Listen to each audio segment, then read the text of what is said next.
Bonjour, bienvenue dans Parlons peu, parlons sexe sur Doctissimo. Aujourd'hui, je vais vous parler du tantra. Plus qu'une pratique sexuelle, le tantra est une philosophie qui existe depuis des millénaires, mais que les Occidentaux ont seulement découvert au XXe siècle. Alors, on s'assouplit et on y va.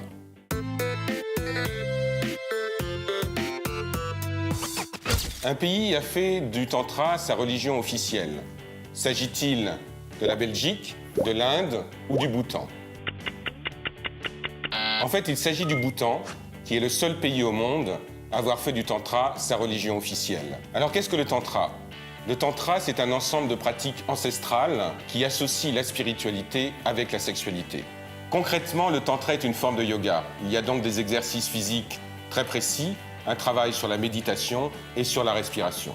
Les bases du tantra sont relativement simples et elles sont symboliques. Il s'agit d'associer le lingam, qui représente le sexe masculin, avec le yoni, qui représente le sexe féminin.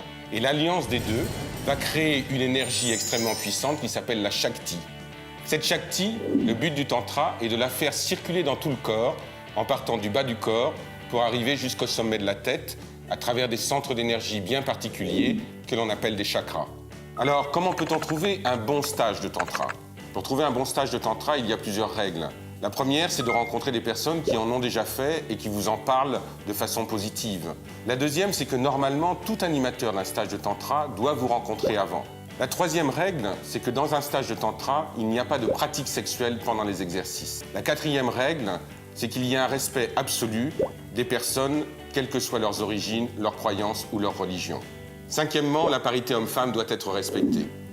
Et attention, il y a plein de propositions de stages de tantra sur Internet, et elles ne sont pas toutes forcément sérieuses. Beaucoup de femmes veulent s'initier au tantra, mais leur partenaire n'est pas prêt à les suivre. En fait, le tantra est un culte de la féminité. Dans le tantra, la sexualité est abordée de manière douce et sensible, ce qui peut correspondre à beaucoup de femmes. Et elles peuvent y trouver, à l'intérieur de ça, un développement de leur sensualité et de leur sensorialité. Le tantra peut donc se pratiquer seul, mais sachez que si vous faites un stage, vous allez faire des exercices parfois impliquants avec un autre partenaire que le vôtre. Et lorsque vous allez travailler seul chez vous, cela va être plutôt un travail méditatif.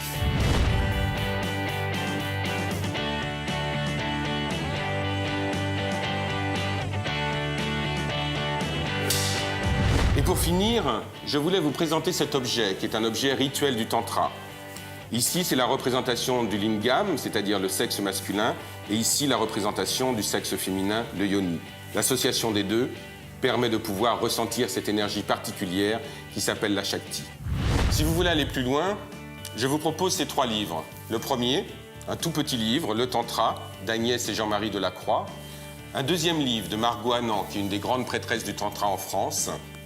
Et un troisième livre, toujours de Margot Anand, Le chemin de l'extase. Voilà, cette émission est terminée. Et bien entendu, si vous voulez vous abonner, n'oubliez pas de cliquer ici.